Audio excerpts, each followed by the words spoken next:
man, I can't do this. I gotta go home, and then like I gotta go back to the resort. Like I feel like I'm gonna die. And that day it was like we were going to like the rice fields, and we were doing like whitewater rafting. So we're doing like the exciting stuff, and I'm like, bro, just tank it out and just stick it out. We're halfway through the day. He's like, I can't.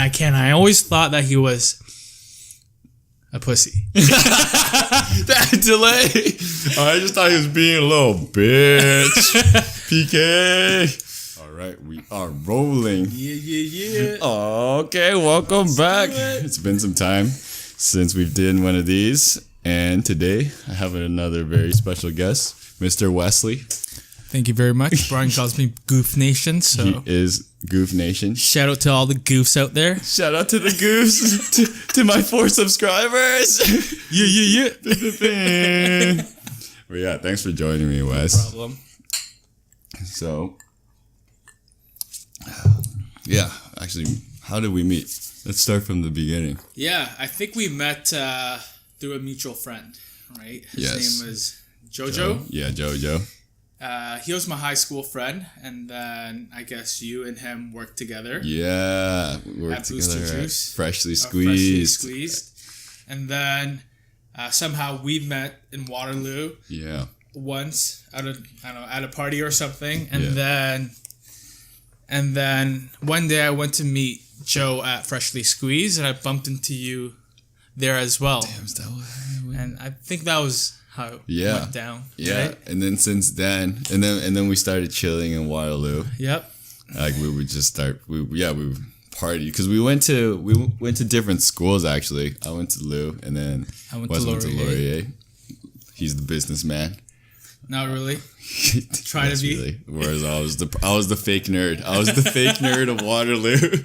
Just to degenerate. You were the jock out of all the nerds. I was the jock. Yeah, yes. That's how bad it was. That's how bad. That's how rough it was in my program that I came off as a jock. Not really. Yeah, actually, yeah. People thought I was a fuckball actually. Yeah, you were really outgoing. The motorcycle didn't help. No. Yeah, fuck. No. Yeah, but no. That's not me at all, I don't think. I don't know. Would you describe me like that? No. No, I wouldn't describe you like that, but I think you had a more outgoing personality compared to the rest of your majority of the program. Yeah. Yeah, I would say, yeah, kind of. Yeah, I would say so. Yeah, you're more of a risk taker. You're Mr. YOLO. I'm Mr. Retarded. You're Mr. YOLO. Got that retard in me, fam. I'm troublemaking. When a light bulb turns on, you just gotta go do it. Yeah, fuck. That's actually such a good description of me. I've never heard of that one. That one's like a positive negative. It's like when a light bulb turns on, you just gotta go do it. Yeah. You're right. My mom always bitches about that. But, you never know if a good idea comes up and then you just go do it without thinking and then something really good might turn out. Yeah, that's right. So you just never know. Sometimes you just gotta do it. But yeah, and then how we got tight was from second year where we pretty much lived together, like in the same room, on the same bed. Yeah. I slept next to this guy. Yeah. For a year straight. Yeah, straight up. And it was hilarious because it was a king size bed. So we would both fit like comfortably. Right. I thought we were pretty comfortable. It was really comfortable. Yeah. It wasn't like a queen size where you're kind of like, you can't just like do whatever. But we had a good amount of space between us. Right. And just to clarify, we had our own pillows. We had our own covers. For the record, we weren't just like playing with each other underneath the sheet. Yeah. We had our own sheets. But I think that was really memorable, and a lot of fun things happened during that year.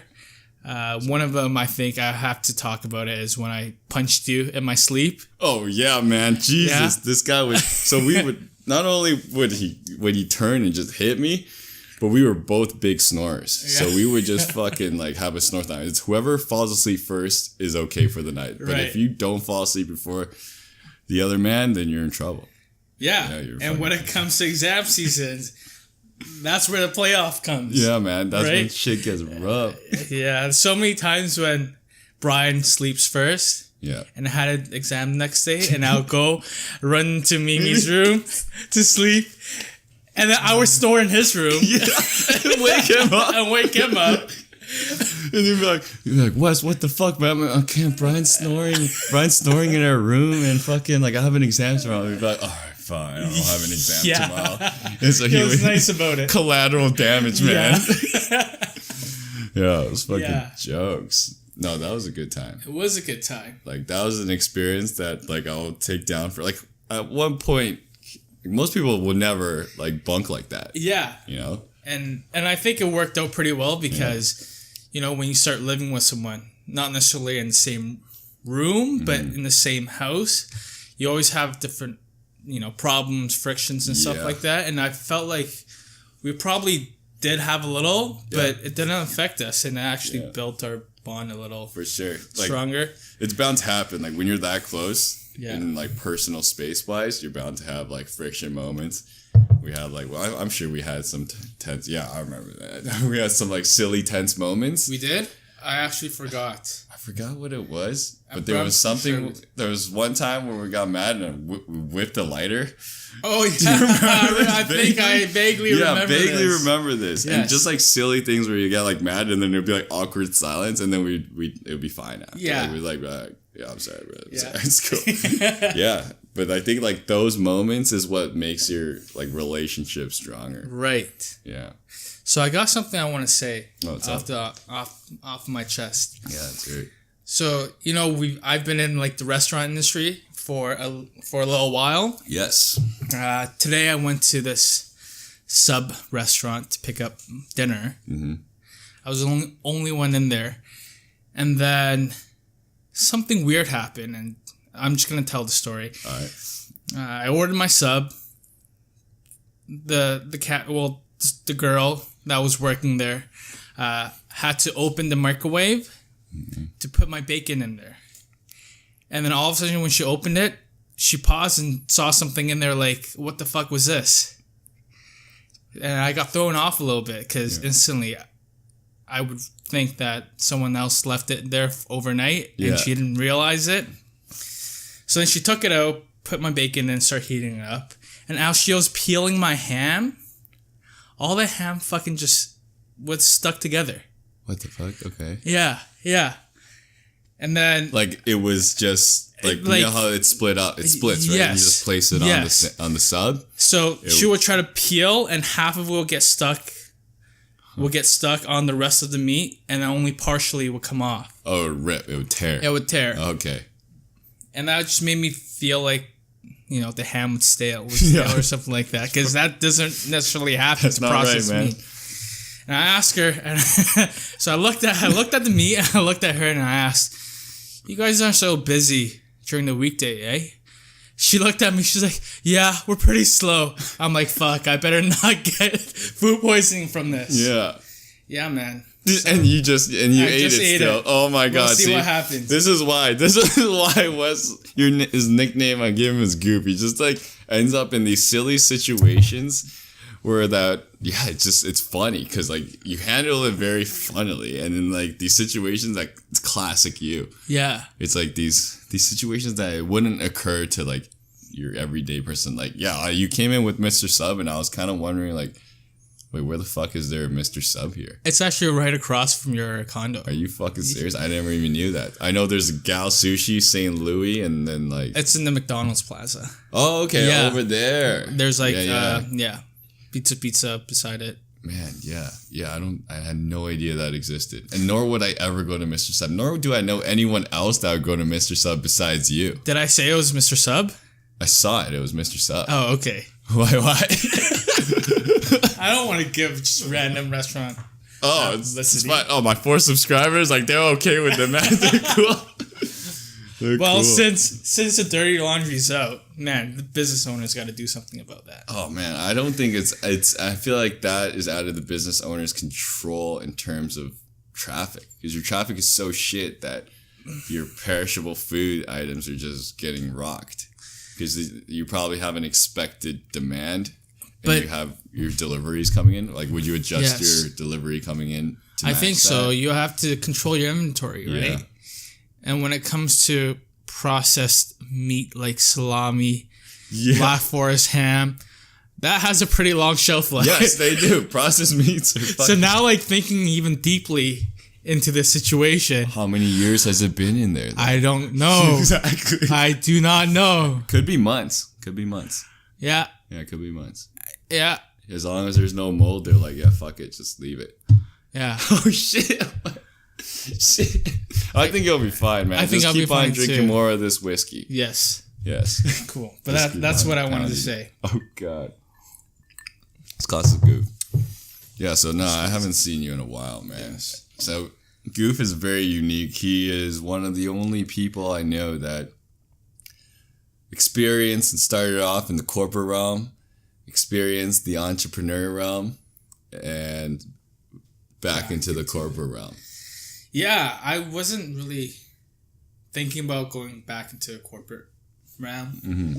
But one of my old managers kind of gave me a call when I was transitioning. Yeah. And I felt like, you know what? Might as well do something while I can before something else starts, right? Yeah. And being in corporate doesn't necessarily mean I'll never go back into starting my own thing again. But Absolutely. It's kind of like a break. It kind of lets me chill out a little bit. Yeah. And slow down and regroup and think, right? So. Yeah, no, I completely see. Because in the entrepreneur realm, like the hustle, it's just you kill what you eat, right? Like the hustle is so much. There's more pressure. Yeah. Making like your bill payments and everything. Yeah. But I can only imagine because I've never been and gone there yet. You never know what the next day is going to feel like. Yeah. And saying it and listening to other people, you know, describe how it is completely different than experiencing through it. Yeah. And now, like, I'm so glad I've done that because even now in corporate, it's extremely busy. Mm-hmm. I then compare, like, the stress level I have from before and then till now. And then I'll be like, wow, this is, like, so much less stress than what I was in. Thing. Yeah, for and sure. And then that kind of balances my emotions a little bit. Yeah. Right? Yeah, for sure. So do you feel like you're going to be just here temporarily and then you're going to think about the next move back into the entrepreneur realm? Yeah, I think I will because I don't know if I can just force it to happen. Yeah. I always have it in the back of my mind, and if something pops up or if the opportunity comes, I'll definitely go for it. Mm-hmm. But for now, you know, I'm just going to stay with what I can do and then just hope for the best and just keep looking. Yeah, no, for sure, man. Yeah, man. That's the way to go. It is. Man. So. What about you? What have you been doing? Oh, dude, so since I've come back from my trip, so I was in India for 2 months. Right. And I think my biggest takeaway from that was, man, like, we have it so good here and we have so much opportunities here that we need, like, just need to go out there and fucking move your feet and hustle. Right. Because, like, in India, like, you see how just the whole spectrum, like the super poor people who are laborers versus, like, you know, white collar workers, like they're chartered accountants, how much more hard they have to work because it's so overpopulated. Right. And the hustle and drive that they have is something that, like, you need to bring and take away. Like, that was my, like, probably one of my biggest takeaways is realizing, like, just how big of a slacker I am and just, like, wow, like, I'm just being such a lazy fuck. I'm not even exercising properly. I'm not eating right. I can't. I have so much free time that I'm not taking advantage of. And I have, like, here we have the choice to really do anything we want. Right. Like, over there, it's like, I need to do this because they still have the caste system. I don't know if you're familiar with that. So it's pretty much like the caste system is like there's kind of labor positions, like, and they're kind of like peasants in a way at the lowest bottom of the caste system where they're stuck there forever. That's scary. Yes. That's so scary. No matter what, like, it's very hard. It's possible for you to move up, but really you're pretty much going to be the rest of your life a laborer. And you see, like, the old, like, dudes, like, they're still laboring and, like, fucking slinging it out. And you're just like, holy shit. That's crazy. But they're still hustling, man, because they have to. They have to make ends meet. They have to put food on the table. I think that's what happens when you're living in a comfortable environment where you don't have to work as hard. Yeah. Because like we always take like the least resistant route in life, right? Cool. That's the thing. And then I know you got into the capital of India. Yep. You rented a bike and then you rode it all over India. So where did you go? Just a slice of the north, man. So we hit up the Pakistan border. Pretty much started off in Delhi, which is the capital, and then creeped up towards the north. Start on the west side. Yes, the west side. Yeah. On the Pakistan border, and then just ripped through all the way up near the top China border, and then just pretty much going through the Himalayan range, man. That's crazy. Yeah, it was nuts. It was like just constantly riding through a postcard. That's crazy. Yeah. So, like, I saw your Instagram. Yeah. I use it as a conversation starter with a lot of my customers because they're from India, and I'm like, oh, I know, like, India's so nice. Like, look at all these places my friend went to. And then instantly just made the connection through you. Nice. Yeah. That's fucking awesome, dude. But you were riding all across, right? Yeah, the whole time we were on the bike. And then you said that it takes a big toll on your body. Yeah, why? Dude. I want to know why. So why is the roads, man? The roads get hectic.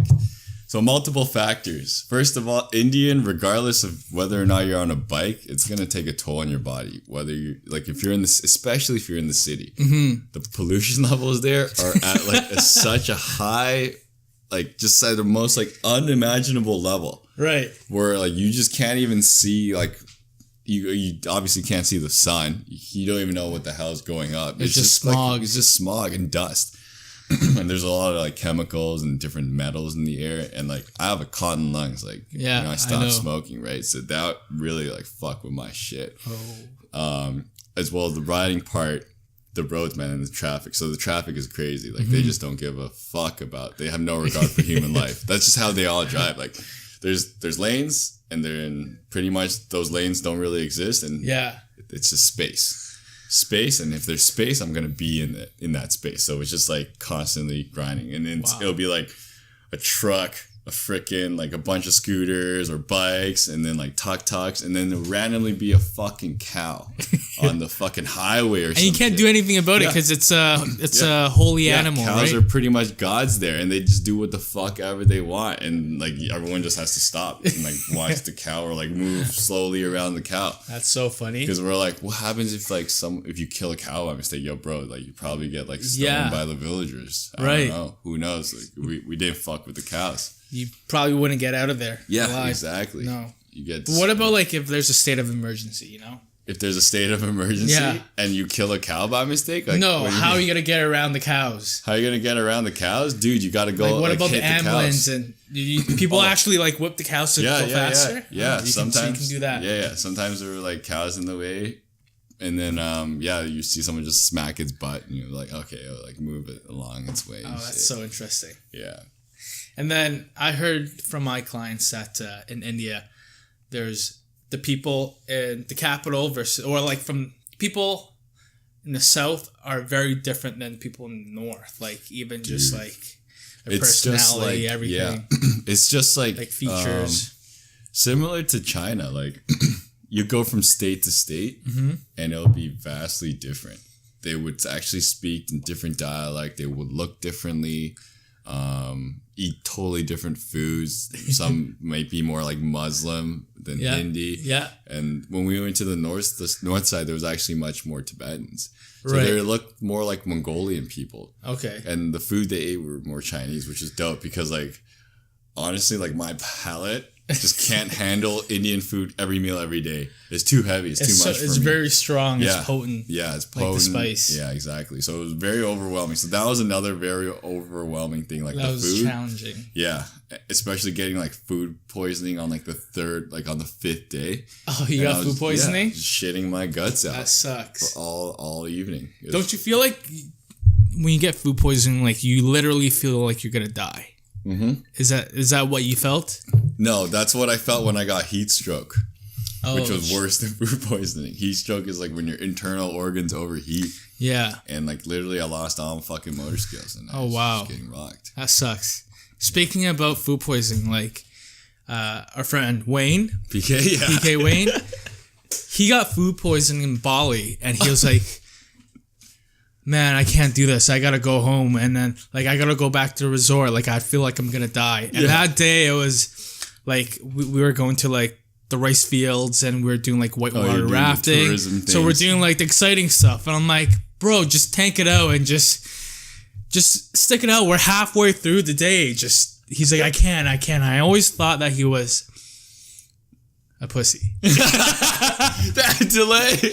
I just thought he was being a little bitch. PK. But then my perspective changed because I got food poisoning when I went to Taiwan. Oh, when? I never expected to get food poisoning back there because it's like I lived there. I know like I'm accustomed to all the food and stuff like that, right? So one day my mom brought me to this really nice buffet.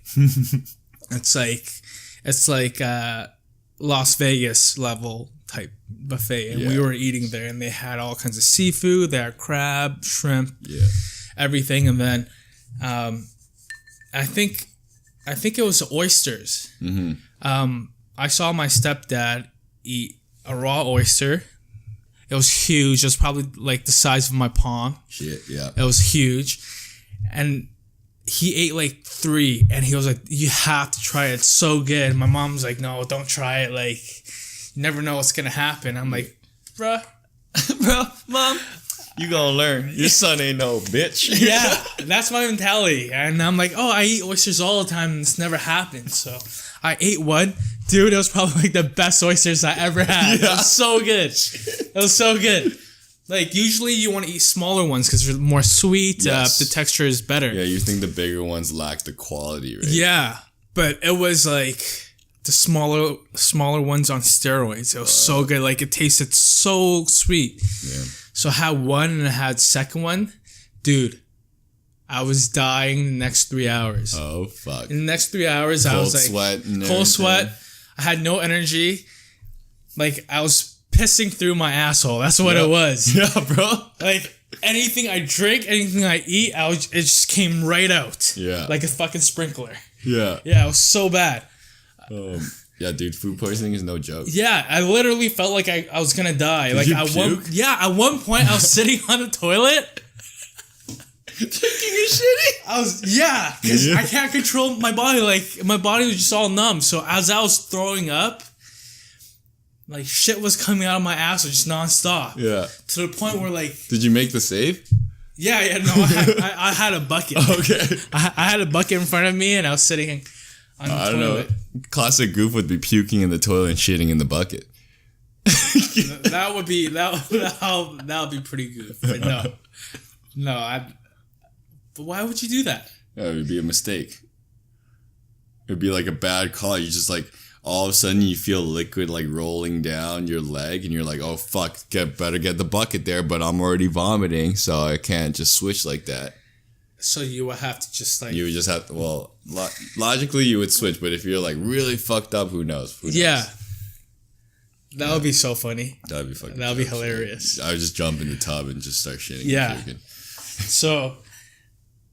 in that sense, I feel you now, Wayne. Yeah, I definitely feel you. Like, you feel like you're not going to live in your next minute. Yeah, man. You can't knock it until you go through it yourself. Right? Yeah, like, food poisoning is one of those things, like, you kind of die. Your body just goes fucking whack mode. Yeah. And you just kind of die. Your body's like a sponge, and all of a sudden, like, someone's just squeezing the life out of you, and all your liquid just spewed out from every direction. Yeah, you're more liquid coming out of your ass than your dick, man. Yeah, man. Gone. You feel like a fucking raisin after that.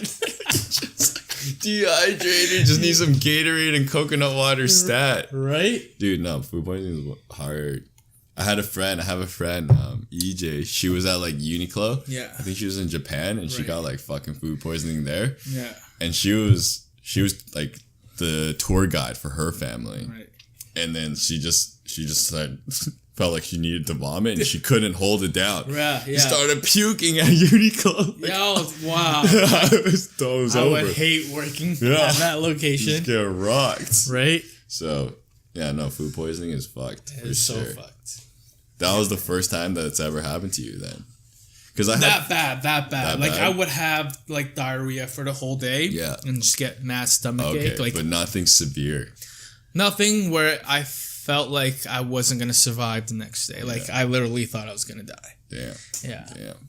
How was the week of partying without disclosing anything too sensitive? There's nothing sensitive that I need to disclose. It's just partying. No, it was so fun. Fucking partying, right? Taiwan was really fun. Taiwan is like... I would describe it like Boston to New York. Boston to New York. Explain. So Taiwan would be the smaller version of Hong Kong. Wait, just a quick re-up. So yeah, he Goof went in on a bachelor party with Blimpy. Blimpy was previous guest. The coup for a week of bachelor party fun. Yes. Yeah.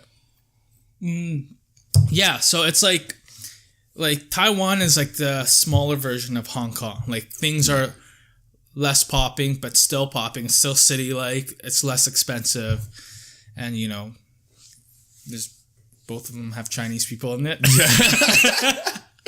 Yeah. Back to my comparison to Boston and New York. If you've been to Boston before, yes. They have a lot of history, right? American history in the city, and then you have everything you want, but it's just. Things move a little slower. It's more. There's not as much people as there is in New York, so that's how I would describe it. So HK is New York, and then Taiwan is Boston. In a sense. Yes. And then Taiwan was fun. We did a lot of sightseeing in the morning. Yeah. And then we would go out and party at night. Nice. Yeah. It was so fun to a point. One of our friend Mark was throwing in my aunt's church that she worked in. And that church was in Taipei 101, which is like the main landmark of Taiwan. Yes. Taipei 101 is essentially the CN Tower of Taipei, Taiwan. Yes, exactly. He was going up the elevator. He's like, I can't do this, man. I gotta throw up. And we're like, nah, like he's huge. So yeah, like Marky is pretty tough. Like he's not like super soft. He's pretty tense, man. So then we wouldn't take him seriously when he's like, you guys are the worst. I gotta throw up, man. Well, at least I didn't. You're the worst. But yeah. And then apparently when we went into my aunt's church because she wanted to show us around where she worked we were in like the calf room, like looking out to the skyline of Taipei, and then Mark was like, "Where's the washroom?" And I'm like, "Oh shit, I don't know what a washroom is." And he's like, "Oh, gotta go." He like ran to near his garbage can and just started yakking. That's so funny. Just yakking his lungs out. Classic dumb muscle. Mark's nickname is Dumb Muscle. Oh, I didn't know that. Puking in a church. Not just any church, Taipei 101's church. Yeah. And that's so him. Oh, gotta go. So then, yeah, he puked in there. Everyone had their moments. Everyone had a time when they just died. Yeah, in Taiwan. Sure. 1 week of partying, that'll fucking do Yeah, I mean, we would party, sleep at like 4 or 5, wake up at like 10, 11 next day. Get on a plane. And then we'll do sightseeing and we'll just eat our brains out. Then fly to Thailand after the Taiwan trip and do it all over again. That's fucking hectic, right? And then in Thailand, it's crazier because we have all like everyone else that joined. Yeah, more people joined the party. Yeah, so things got really, really interesting in Thailand. Yes. Like, you can't even tell who's a guy or who's a girl. Yeah, man. The lady boys are like, you can't tell. Yeah. Yeah, because when I was there last year as well. Yeah. And it was just like, went to a cabaret show and like you can see the different tiers. There's the ones that are like super obvious. It's just like, okay, dude, you're clearly like, you're more like a cross-dresser. And there's like ones in between where it's like, yeah, this guy's dude, but like, yeah, he's like, you know, looks like a girl. And then there's one's like, I'm not too sure, but I'm pretty sure you're a dude. And then there's the ones that's like, yeah, you look like a hot chick to me. Yeah. There's like the balding lady boys, which like you can't even tell the difference. There's the one that are like, there's you know, tears. Yeah. And then, so we would like walk on the streets and then like, you know, we'll have casual small talk and then people will be like, oh, this is definitely a boy, that's a girl. And then PK Win and I like turn around and saw like this girl, like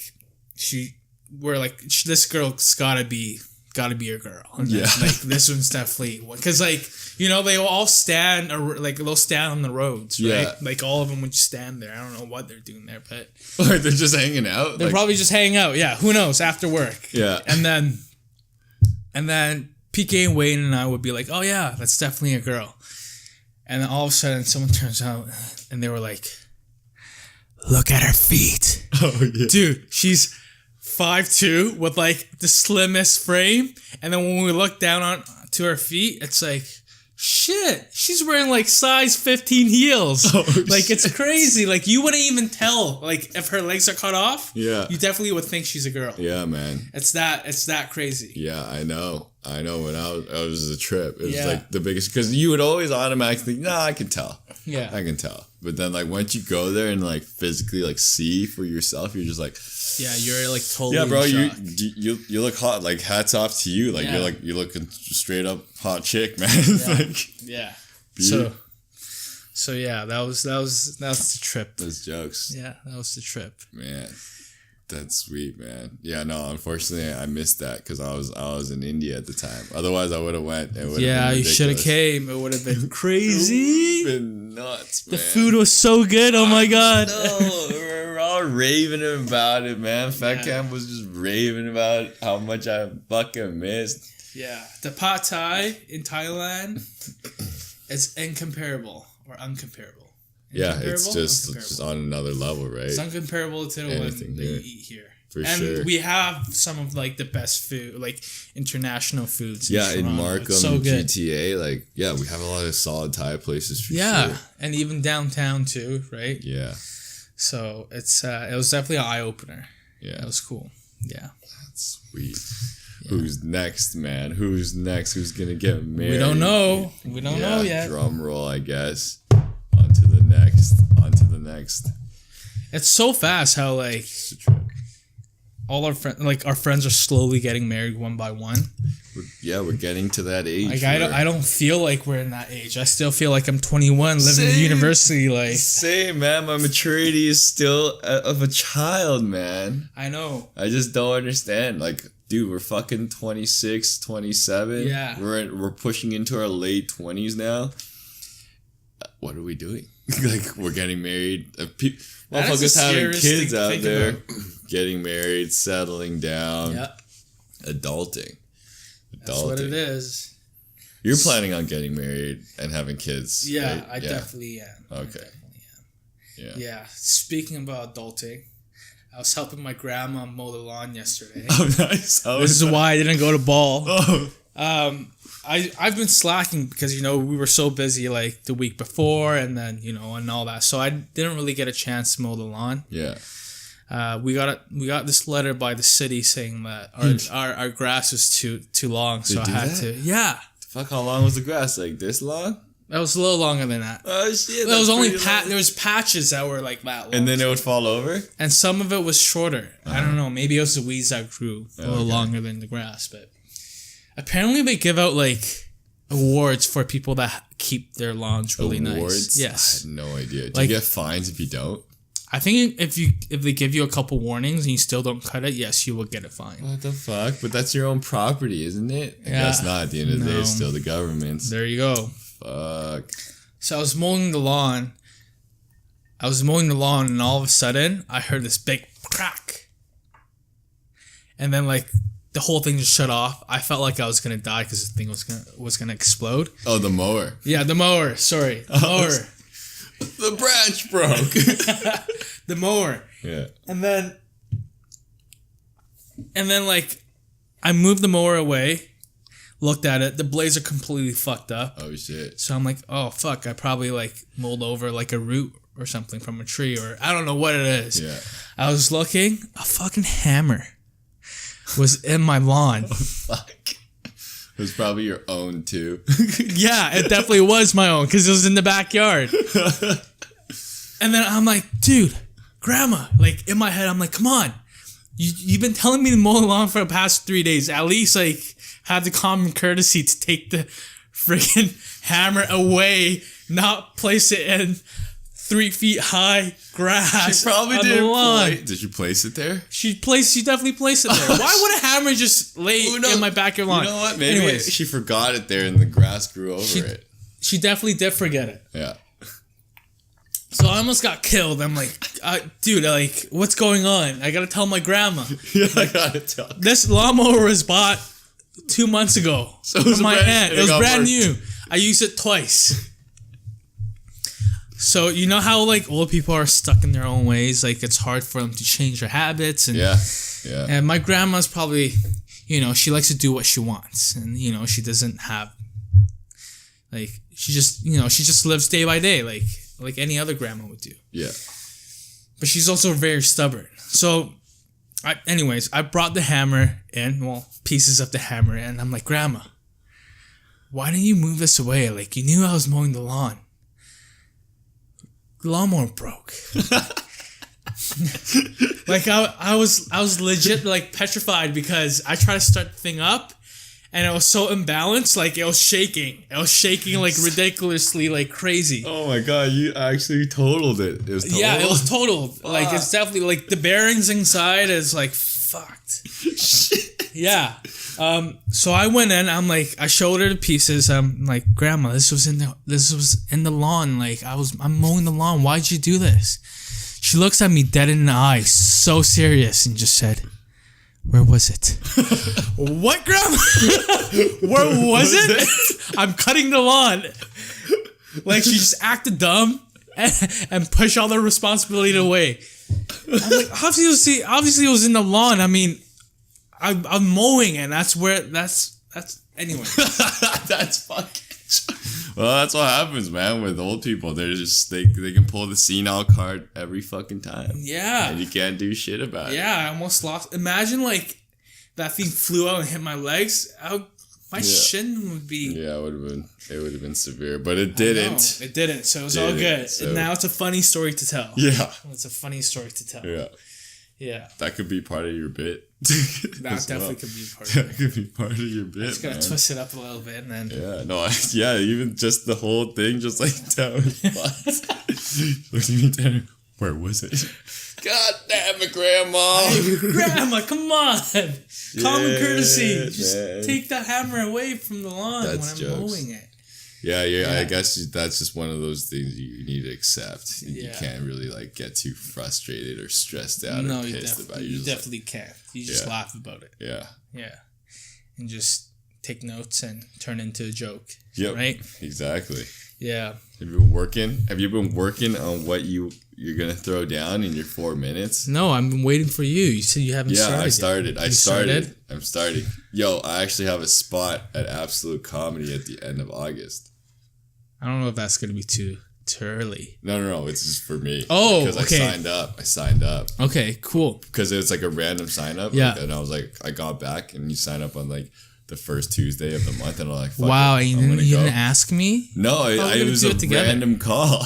Okay. And then I was just like, I didn't know I was gonna get it because I just called in. Yeah. And then we actually have a spot for you. And I'm like, oh shit, okay. That's so funny. Did you have to like rate a joke or anything? No, man, they don't even fucking, because it's an amateur night, right? So it's a bunch of noobs. I'm down to go to see. I want to see how the scene's like. Yeah, come check it out, man. Because if you're down, so Wes said that he's gonna come to a journey with me. We're gonna explore the comic life. So we're gonna go check it out, man. Yeah, I'm either gonna bomb it or I'm gonna get a few laughs. Yeah, same. I'm probably gonna do a lot of bombing, maybe get a chuckle or two. Maybe I bomb so hard I get some laughs. Yeah. Yeah. You just don't know. You just don't know. That's so funny. Yeah. Yeah, but Henry said a lot of his friends did it. Oh, really? Yeah, and then he said it was like a good experience. Like getting up there, just like talk. So. Did Henry think about? I don't know. I don't know if he will. Yeah, interesting. Yeah, dude. Next time, Tuesday. So it's the first Tuesday of every month. Call. You gotta call yourself. You have to call yourself. Call Absolute Comedy at 10 a.m. And then, maybe, you know what I'll do? I'll call and set a date that I would go, and that would motivate Bro, you me can. It's a random draw. Oh, you gotta call. Oh, okay. You call in, they're like, okay, they take down your shit, and then you may or may not get a call back. And so you gotta be prepared. I've been calling every Tuesday, man, since like fucking March, February. February. That's like calling into a radio station trying to win $20. Exactly, except you're just going up there to get some stage time. But it's in front of a real crowd, right? Like I've been like maybe like 4 or 5 times. And it's a good scene, man. Are you gonna practice before you do it, or are you just gonna wing it? I think I'm gonna try. We'll see. Like I'm trying to like piece together things. Yeah. This is new for me, right? In terms of I've done one open mic before, but it was in front of a bunch of comics, and I was like half practiced, and it's a trip because I kind of practiced for that as if it was a school presentation. Oh, okay. Because that's what the mindset was, right? Yeah. You know how like you memorize your part for your PowerPoint presentation in school? That's kind of how I took it as, but it was just with the jokes. Yeah. And I got a few laughs like here and there. Nice. I don't even know if they're fucking pity laughs. One of the guys that I spoke to, he was like 21, and he's been like in the circuit here and there. And he was like, yo, that was like not bad. Like that was like for your first time. And like he's like, I'm surprised you didn't tell them it was your first time. I'm like, I didn't want any pity laughs. I just went up. Right. Yeah. Cool. So we're going to go to that. Okay. Because that's just like a drop in. So that's on, I think, we have basketball on Tuesdays. Damn it. Actually, no, it's on Tuesdays. I think it starts at like 8 or 9. Is that downtown? That's downtown. No, it's no. Absolute Comedy is Midtown. Oh. The one that's like fucking at like Yorkdale. It's far as shit. Okay. If you drive to my place, I'll just drive. Cool. I'm down to go. Yeah, that's a 4-minute bit. The absolute bit is like 6 to 7 minutes. Right. So you know what's like very, very impressive? Like how like talented comics can take different bits and just somehow interrelate them all together. Like after your first bit to your second bit to your third bit to your last. Yeah. It would like connect to like what you're talking about in the beginning. Yes, so they'll have like a catchphrase or drop line that they'll reference again, and then they'll circle. Like they'll segue goes through. Full circle. Yes. Yeah. And I think that's super talented. Yeah. Right. I think Dave Chappelle does it like. Oh, dude, Dave Chappelle so is well. The king. He's like my all-time favorite comedian of all time.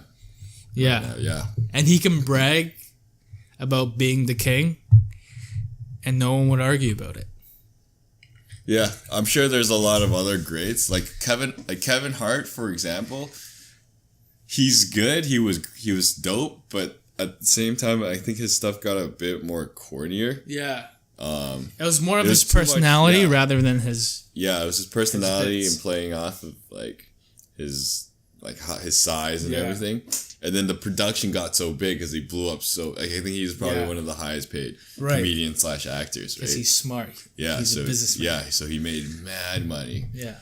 Whereas, Dave Chappelle, like I don't think he's as big for especially the new generation. Yeah. Because, we grew up, like, we watched, like, the Chappelle show and everything. And then he disappeared for, like, 10 years. Right. He was just like, fuck this. Yeah. This is, like, too lucrative. Like, Hollywood. So. Right. So, like, what do you think you would be as a comic? What like, I would be? Would it be more of, like, a Dave Chappelle or, like... I don't know. That's so hard to say. I can... Jerry Seinfeld, which is, like, super sarcastic, condescending. That's the thing, man. I'm still trying to find my voice. Like, I don't even know where my voice is. I'm going to have to get more stage time and figure it out. Yeah. Like, there's another new guy I really like. I guess he's not so new, but he just kind of started blowing up. His name is Theo Von. Yeah. You should check him out, man. Okay, I will. He's fucking he's like, to me, he's hilarious. Like, especially on podcasts. Like, he's just naturally funny. Right. Because he's kind of like, he's got this, like, just like redneck kind of feel, but he's also like super down to earth. Like he grew up like really poor in like Louisiana. Yeah. So he has like he's got like a fucking like a mullet going. Yeah. But he's like a handsome dude too. He kind of looks like a Matt Damon like redneck cross between Matt Damon and like fucking Matt Damon. Matt Damon and a Mongol, man. Okay. I'll show you him. I'll show you. We'll watch a bit of him after this. Cool. But yeah, he's fucking jokes. Yeah, too. man. Yeah, no, I think we'll get into it. Well, you said we're gonna go, so we gotta do it. We will. We gotta do it. We're gonna find out if things I think about is really funny or not. Yeah. Isn't that interesting? It's like, kind of the test, right? Yeah. So yeah. Like, I would always think about weird shit. Like very like I'll laugh at other people's what's that word? Like I'll laugh at people's mistakes and stuff like that when when it's too early to laugh about it. Same. But it's just in my head. Yeah. Right? Oh, I'll just be laughing outright, and then it'll be like, "Oh, dude, that's not funny, man." I'm like, "I'm sorry, I'm just laughing to myself." Yeah. But realistically, I'm laughing to myself at your situation. Yeah, exactly. I'm laughing at how shit your situation is. Like, poor guy, just... Yeah. I do that at work all the time, and they're like, "Bro, you're so mean." I'm like, "I'm sorry, you're just a fucking retard." Oh my god. Like, yeah, I just can't help myself. Like, yeah, so I'm always laughing, and then people get uncomfortable because they think I'm laughing at them. Yeah. But I am laughing at them. Yeah. But still, like, it's considered rude, right? Yeah, but sometimes it's like if you go through and have hardships, you kind of just laugh about tough situations to overcome it. Exactly. And I guess some people don't take it that way, and like maybe for certain people through their experiences, they that's how they cope with like vulnerable times, or they just cope with sensitive topics with a laugh, right? Yeah. Or awkward like moments when you with a laugh. feel like like cringeworthy stuff. Yeah. So one of the things Marky said that when he feels like he's in like a tough situation or when he's endangered, like his natural reaction is to laugh. Yeah. So whenever like we're working out and he's like on his like death rep, he'll start laughing because he's like, "Fuck, I'm gonna die." Yeah. So in that sense, like my natural reaction to like something that could be a terrible situation, but not like really bad, but bad. It might be like really bad, extremely bad for this person's perspective, right. But from my perspective, it's not that bad. But really, I see the humorous side. Yeah, I think you need to go through a certain amount of trauma to see that. I don't know if that's like a skill to have or if that's just fucked up. I know. I'm not sure. I don't think it's I don't know if it's a skill. I don't think it's a skill. I think it's not a strength. Yeah, I don't know if skill, it's I don't know if it's a strength. It's just a different line of perspective, right? Like, I feel like I've gone through a roller coaster ride of retardedness, being a delinquent child growing up, that like, I don't know, I've gone through so much roller coaster stress rides that things are like maybe something that's kind of serious and bad. Yeah. I find humor to it. Whereas like a straight arrow dude would be like, "Dude, that's horrible, man. Why do you have to fucking laugh at that? Like, man. Poor guy." Yeah, like that guy just really got hurt there, man. But it's like, what can you really do afterwards? It happens. It's kind of funny. Yeah, it is. Unless it's something that's like that you really shouldn't laugh at. Like, yeah, would you laugh at someone's dog? Okay, I'll pause there. Were you gonna say on wheels or something? Because I have before. Did Mimi tell you about this? No. Dude, one time he'll never not give me shit for this. We were like driving down the street. Yeah. And then I saw this handicapable dog. Yeah. And so he didn't have hind legs, so he was on a set of wheels. Yeah. There were other dogs, so they were like running and they were like really happy. Right. And I don't know why, but my reaction was, "Oh my god, look at that dog!" And I started laughing. And the monkey's like, oh my god, like, dude, that's not, why is that funny, man? Like, Brian, I can totally see him say that. you're fucking horrible, man. And I was like, what? Look, he's a handicapped dog. He's a handicapped dog, and he's just like having a blast. Like, that's fucking great. Like, it's hilarious. Yeah. Like, I don't know. I thought that was funny. Yeah, well, I mean, if the dog is used to it and he's having a blast, like, it's okay to kind of. And it looks kind of funny because you're not used to seeing like a handicapped dog. Yeah. You know?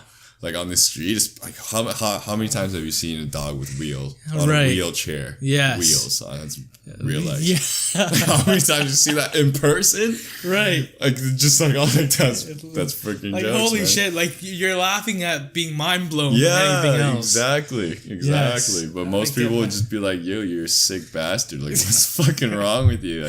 Like handicapped dog, dude." Like the dog probably got ran over. Yeah, maybe, or maybe it was born like that. Like, who knows? But like, I'm not laughing at the fact that like, oh, it's handicapped. Ha ha. Like, it's like, oh shit, he's fucking killing it out there.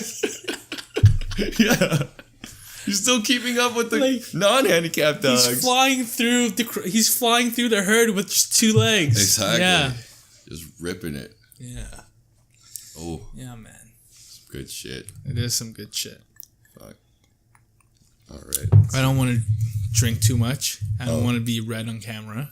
Dude, this is the lighting, you can't tell, man. I don't care. I don't care. You can't tell.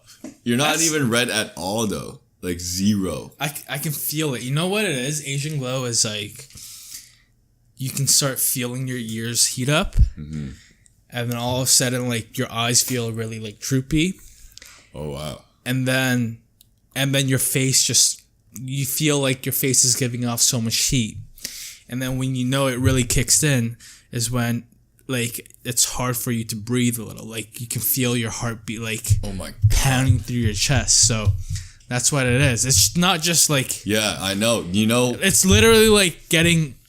heart attack? No. It's not... A stroke? It's not as worse as getting a heart attack or a stroke, but like a major allergic reaction. Oh, I see. Yeah. So... Is it an allergic like, are you allergic to alcohol then? Or are you just missing an enzyme to break down that alcohol? Like, which is actually an allergic reaction. I don't know. I don't fucking know. Yeah, that could be it. I don't know as well, but yeah. I think it is just like an allergic reaction because you can't break down alcohol. You know what's funny? I didn't know it was that severe until, like, I heard it from Jeff Gay. Like the most last weekend. Yeah. He was like, yeah, I didn't know like everyone else who gets like drunk, like, cause he has Asian glow as well. And he's like, my fucking face is like rocked. Like, I'm fucking on fire. Like, I'm like having a little trouble breathing. But fuck it, I still do it every fucking weekend. I still love it, bro. Yeah. Like, I just think like after I took Pepsid I drink, like, alcohol just becomes so much more enjoyable because you get like all the buzz without like the fucked up shit, you know? Yeah, with the medical disease effects. Yeah. Shit. It's like getting all the good stuff without any side effects. Damn. So I guess it's a blessing to not have Asian glow. Yes, it is. It Damn. definitely is. Is there any like adverse effects with Pepsid? Do you have No, I try to look it up, but I'm pretty sure it's not good for you. Why? Like, why is that? Like, but why would it be like? Why would it be bad for you if it's helping you? Because I don't know. I feel like you're kind of getting destroyed. Maybe it takes a toll on your liver. Okay. So right. But you don't really feel your liver. Yeah, that's right. That's right. When it's hurting, you don't know about it.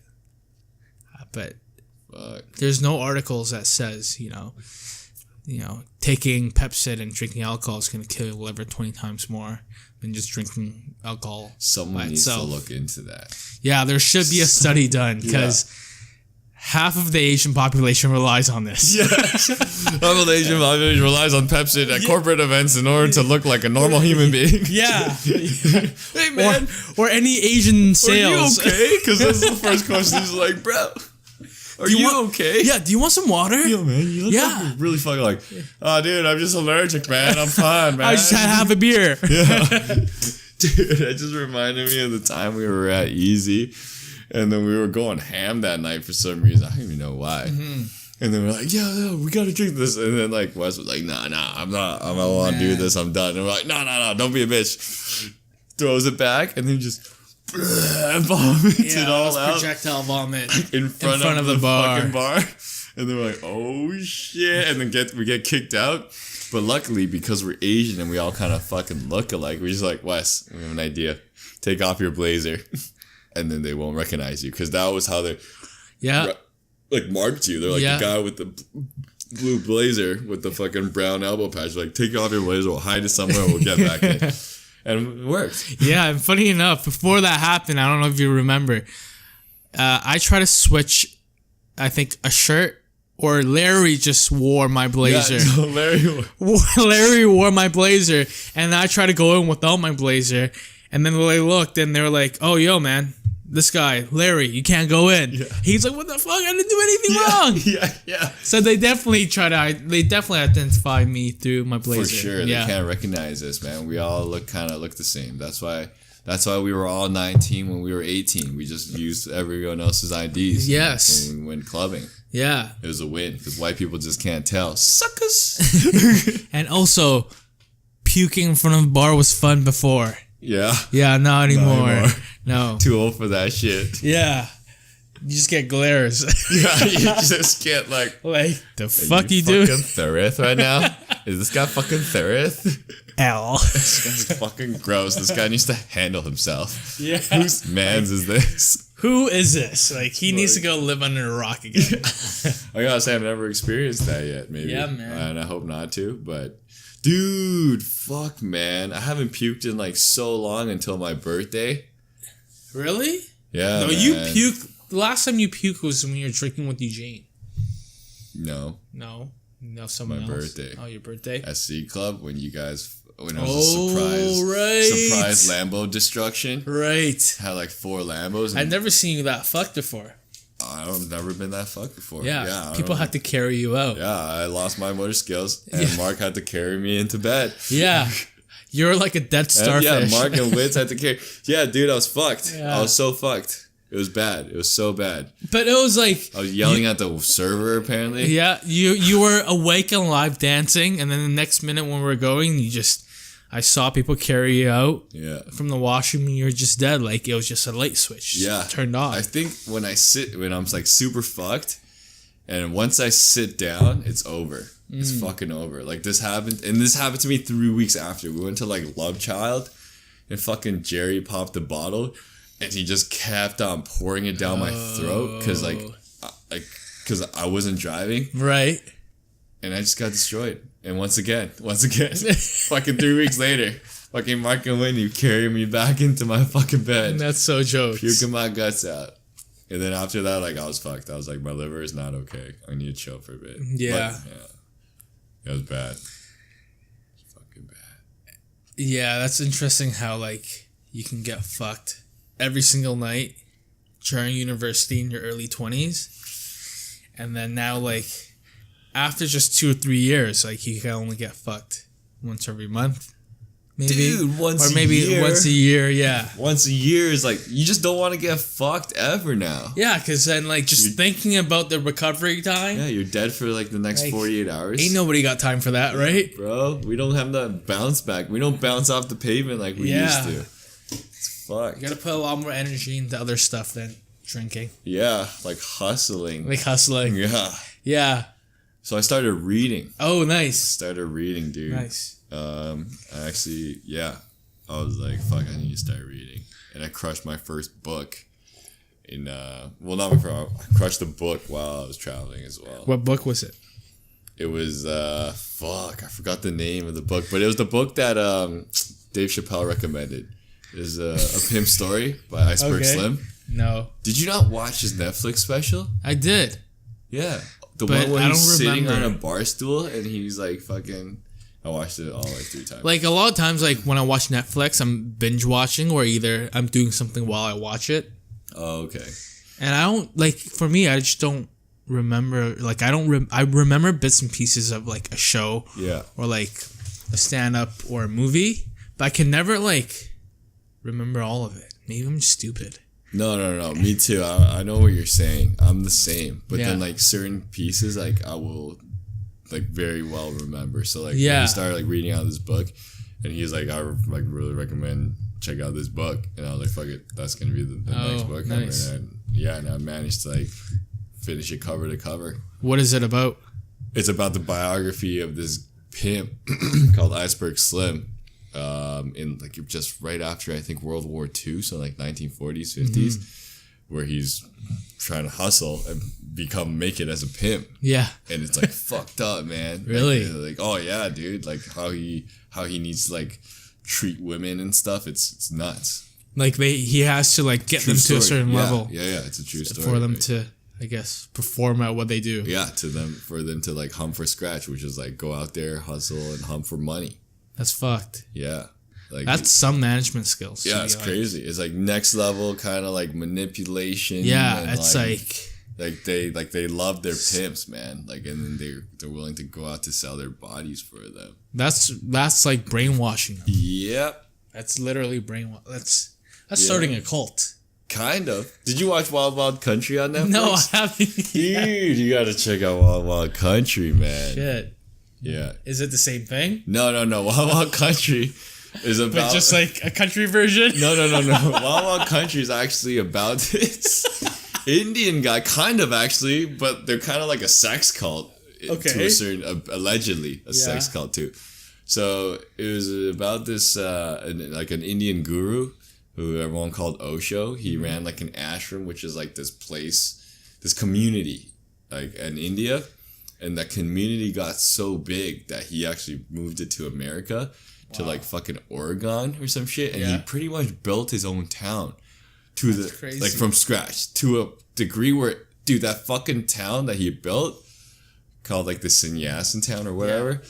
They had their own fucking airport, dude. They had their own like police. They had their own firefighters, and they're all like crazy worshippers of this one dude, like, guru dude. How disciplined do you have to be to start something like that?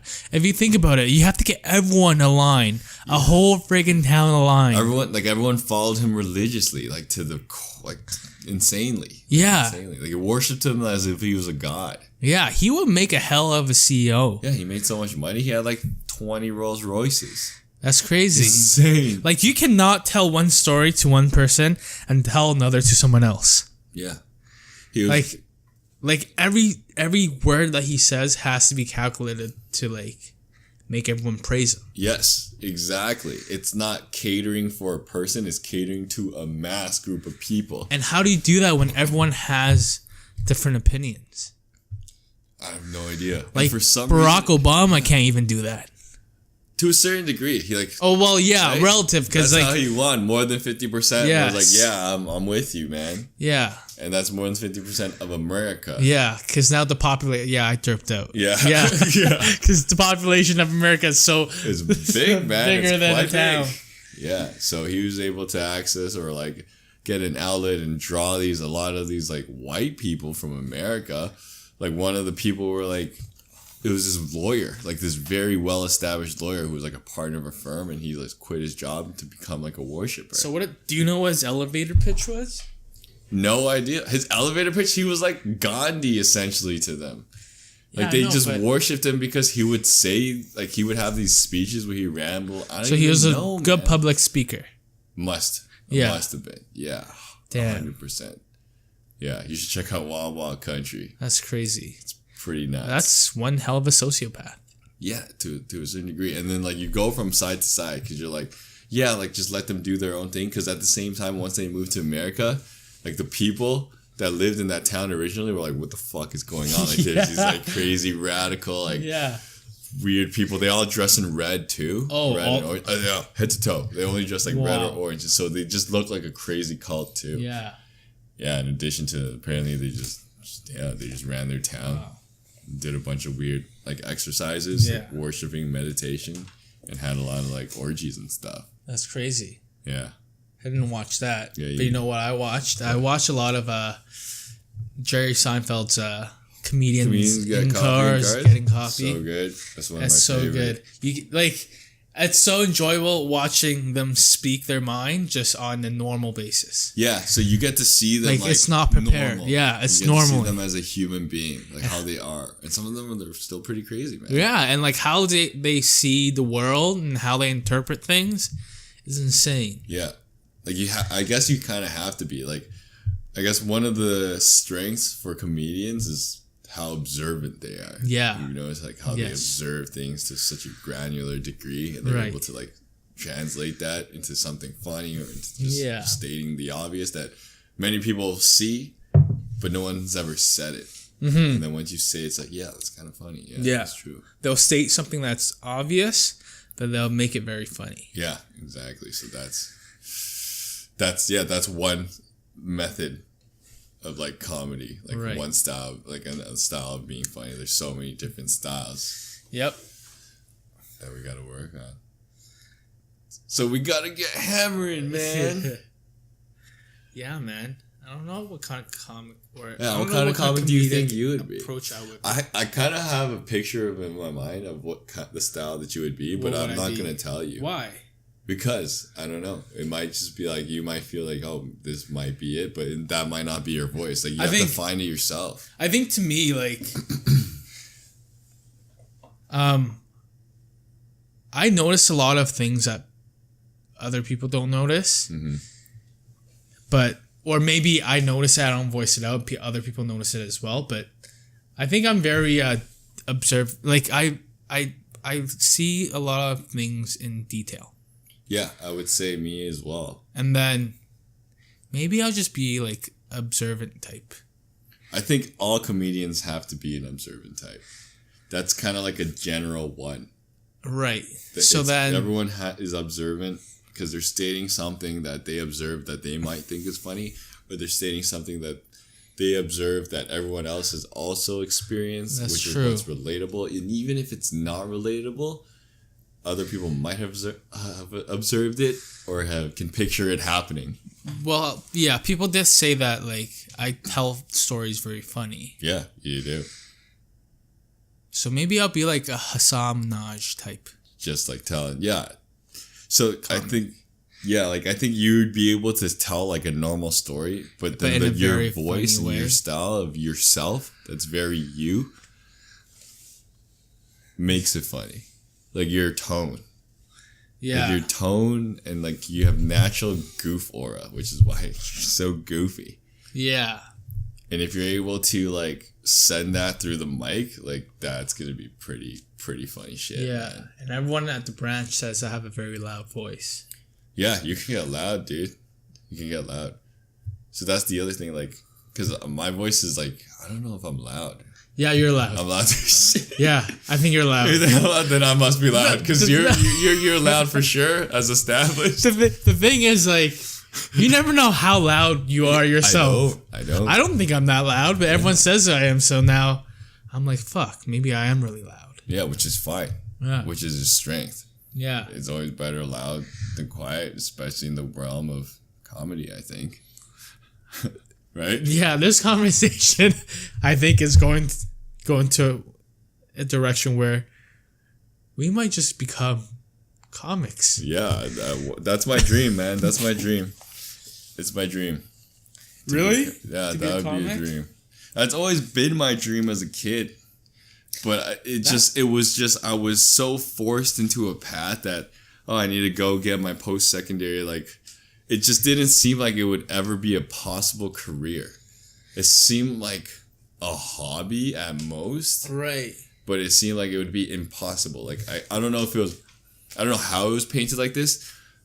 I don't think I ever explicitly shared with my parents that I wanted to be a comic, nor did they ever force me into going into like your classic graduate high school, go to post-secondary, graduate post-secondary, and get a corporate fucking job. Right.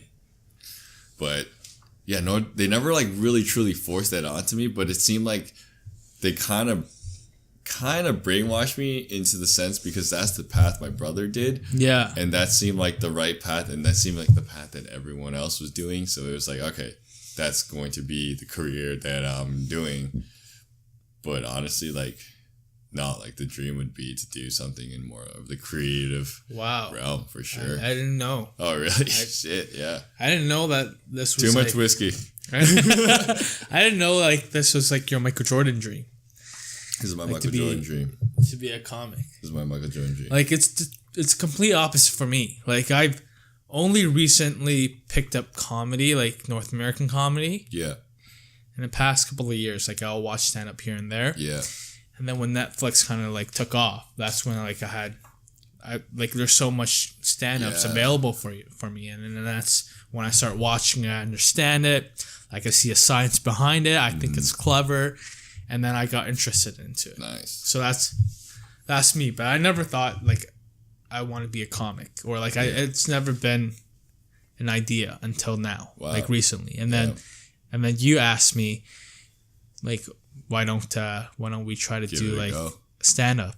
And then I'm interested to see how that would turn out. Yeah. And that's why I said yes. Damn, let's fucking because it's YOLO. Yeah. Like, you literally have one life, and like if you don't try, there's so many things that you never tried that you don't know if you're good at it. Many things that that you do you're not great, then you can get better, or something that you find out that you actually truly enjoy and you're passionate about. Yeah. Or just to say that you've done it. Yeah. For me, I don't know. It wouldn't be just to say I would need. I want to just pursue it. You want to like you would go through that grind just so you can be like, you can see what kind of success you can get out of this. Yeah, and like, success is relative, right? Like for me to becoming a successful comedian is to be able to do comedy full time. Yeah. And I could be just getting by. I could make as much as just getting by. Just making as much. Just bring food to the table for yourself and for the people that you. Yep. And that would be me making. That would be like your dream job. That would be the dream. That's crazy. Yeah. And that's the thing. Like, as a kid, it crossed my mind. I was like, I want to tell jokes and shit. I want to be a comedian. As a child, and I forgot about it. Like growing up, I got brainwashed by the masses. Like I just forgot about it. Because like, there's no course you can take for something like that. No, and you're not recognized. It's not safe. You're not gonna like safely put food on the table. Yeah. So I fuck with my mom, right? I fuck with my mom and my dad. I'm like, I'm gonna quit my job and become a comedian, and like. My dad's more like chill about it. He's just like, okay, true, all right. Just go try it out. Yeah, like, we'll sure. See how it goes. Yeah. And then my mom is more like, what? Like, why would you do that? Right. Like, you have it so good. Like, dude, you work at one of like the big four. Yeah. Yeah. Am I allowed to do this on your... Yeah, of course, but just easy on the because that gets annoying. But for subscribers, just eat shit for a bit. You're not allowed to do this. Yeah, of course. It's fucking... Not TV this is your show. This is the Brian Chen talk show. No, it's 2 cents, man. It's but it's not. It's just my 2 cents. It's our 2 cents. It's just us transferring 2 cents to each other. True. You gotta think of a name or a title for this show. Yeah, it's called My 2 Cents. It's called your 2 cents? Yeah. Oh. Yeah. Interesting. Because it's like it's just us shooting the shit. Will you have a stage name? No, I just call it Brian Chen, man. No, but like, if you become a comic, would you have a stage name? No, I'd just be called Brian Chen. Just called Brian Chen? Yeah. I don't think there's anyone that has a stage. No. Kevin Hart had one. His name was called Kevin the Bastard. Yeah, that was his stage name. But that totally fits his personality, though. Because he was like, Kevin the little bastard. Yeah, but then it was just like, I don't know, just be you. Yeah. Just have your name. Yeah. No one really has a stage name. Yeah. No one. Nobody. No one. Everyone's just their name. Yeah. Just be yourself. So, you know what got me thinking? What? Iceberg Slim. Iceberg Slim. How do they come up with cool nicknames like that? So Iceberg Slim's nickname was because he was at a bar. Right. And he was so high off cocaine and he was drinking. I think he was shooting H as well. Mm-hmm. Shooting heroin. And some guy came in and just started firing. Oh, shit. Yeah, started firing. And then I think a bullet went through his hat. Mm-hmm. And he was so fucked up, he was just like, all right. he was with a friend. He's like, all right, let's get out of here. And then his friend was kind of like freaking out. Yeah. And then he was like, wow, this guy's just got ice in his vein. Iceberg Slim. Because he's skinny too. Oh, okay. Yeah. Iceberg to say like how ice cold he is. Yeah, exactly. But they can just make that sound cool. Like if that happened to you, can you come up with like Iceberg Slim? Possibly. My nicknames aren't really cool nicknames that I give out. I give out just nicknames that, I don't know. Represent How I perceive like my friend as. And You're somehow just they trying to make stick. it as funny as possible. No, I don't. Like Jeff Gates, Betty. That's as funny as possible. Fucking Blippi's can't have sticking. Dumb muscle is going to become a thing. Uncle Jevons has become a thing. Yeah. Uncle Jevons is when the MC is saying Uncle Jevons, I'm like, yo, it's over. You know how funny that is to me? So I gotta tell the story of Uncle Jevons. It's so funny. Okay. So one of our friends, Jebones, his name is Jevons. He's Asian for the record. His name is Jevons. Yeah, it's too French for Asian. Asian. Yeah. It's French. And he's born here. Did you know he was born here? I did not know he was born here. Why? Actually, Why? maybe I did. Why didn't you know? No, actually, you know what? I have horrible memory. Oh, sorry. It's fine. I have horrible memory for a lot of things. And I'm not trying to be like, I love Jevons. Like he's a really close friend. Yeah. But like, I'm Goofnation in the sense where, like I become insensitive to things that, might make people feel shitty.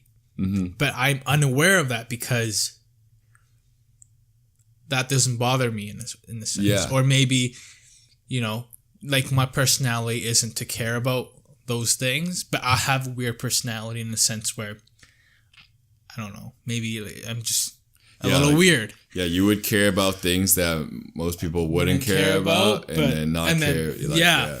So then when it comes to like me being thoughtful, like it's just it's just thoughtful in the wrong way and care about the wrong things. Yeah. Right? So that's a good way. Yeah, that's exactly how you are. Yeah. And it's not offensive though. And it's in a non-offensive manner. I guess I try to make it not to be, because you don't mean any offense by it. Yeah, and then so I guess like what were we talking about again? Talking about Junkers. Oh, Jevons. Yeah. So that's why like there's things I wouldn't remember just because of like how I am and like what I. No, I was asking you that because Junkos has a little bit of a Chinese accent when he speaks English. He does? Yeah, he does a bit. Sometimes, at times. Yeah. At times. It's not like severe. Just like ESL moments. Yeah, he has ESL moments, but at the same time, his words that he uses are so norm, like just like hip. Yeah. He'd be like, yo, that's fucking arms, bro. Yo, that's fucking arms, bro. Like just a bit. I just exaggerated that, but it's essentially how he is. And his tendencies, like he's very like caring and like he's uncle like if we're going to a Chinese restaurant, he'll just order everything. Yeah. And then we'll just do whatever. Yeah, and then like he'll like speak his mind like an uncle. Yeah. Exactly. Like, what the fuck? Yeah. What the fuck? Are you fucking serious? Yeah. This is not how it's supposed to work. Yeah. Are you dumb? Extremely uncle-like. Yeah. So I started calling him uncle. Just uncle straight up. Yeah. And then to a point where Matt one day, man high, was like, I forgot where we were, maybe at Rosewater or some shit. He's like, hey man, uncle, like, how old are you? And then uncle was like, I'm like a fucking year older than you. Like what? Like how old did you think I was? He's like, I don't know. Like, why does Brian always call you uncle? You look like an uncle that's like, that's 40 years old, but it looks like you're in your mid-30s. Exactly. Or like, or vice versa. Just not sure. which is hilarious because he was being introduced as Uncle Jevons through the whole wedding. I meant mid-20s, not mid-30s, by the way. Yeah, yes, I'm actually the same age as you in mid-20s. Yeah. What's jokes is the real uncles and aunties are probably like, why is he Uncle Jevons? Like, how old is he? He looks young, but I guess not sure. Like, he could be my son. Like, yeah. What the fuck is going on? Or maybe he's just a really young looking uncle. He's actually in his 40s. What kind of toner does he use? Yeah, exactly. Like, what is he on? Oh, man, he kind of looks like a girl sometimes. Yeah. Maybe I should just, like, take more vitamins or something. Yeah, man. Fucking jokes. Uncle Junkles. Yeah. Yeah. Shit, I forgot what we were talking about before. Talking about Matt. Let's backtrack. Uncle Jevons. Uncle Junks. Asian accents. Oh, yes. Asian accents. Oh, yeah. So he was born here. Yeah. But then, because he's so uncle that he's got a bit of an accent. Yeah. You would think that he immigrated. Yeah.